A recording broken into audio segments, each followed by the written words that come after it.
Okay, bringing it all together once more. We started out with doing a little bit of a different type of a session this time. Looking at creativity and innovation. We tried to be creative, okay? So we gave you exercises that most likely pushed you out of your comfort zone. And if you're like most of my students, then you probably will say, oh, I'm not a creative, I'm more analytical, I'm not able to paint, I'm not able to write, I'm not able to do theater, etc., etc., etc.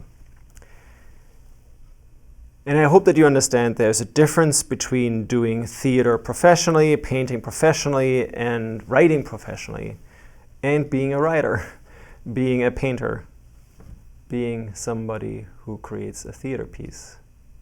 Because you are now.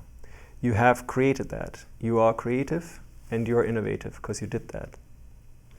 So your brain is naturally inclined to do that process and sustain you and help you with that. If you're like most of the students that do these exercises, they enjoy it. They're surprising themselves and they're quite enlivened. They're excited. They're excited to use that part of the brain that they typically don't use, and they're engaged. They're fully engaged. Which is kind of interesting to observe, especially in light of the conversation that we had about low employee engagement. That could mean that people are just not using their creativity and innovative powers at work enough.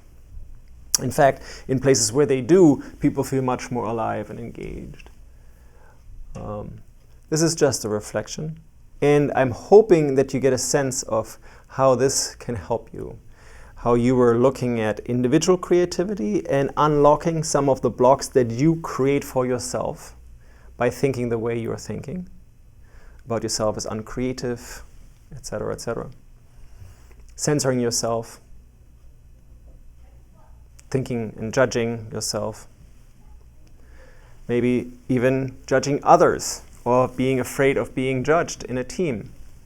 When you understand how good teamwork and team ideas emerge, then you understand it's a process, it's a social process. It's one hunch built on another hunch to form ideas, to then come up with new ideas and many, many, many ideas. And out of those many, many, many ideas, there are probably some great ideas that you can apply, that you can use, that you can potentially then innovate, implement around.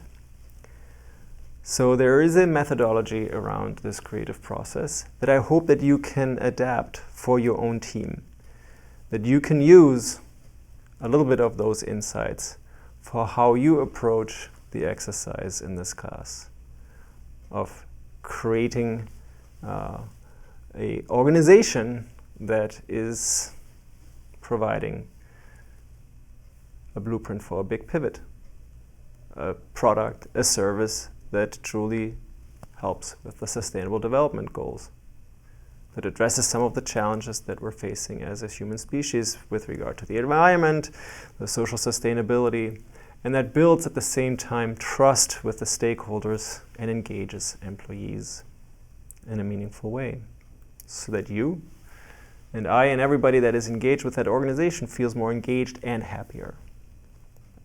Enjoy that process.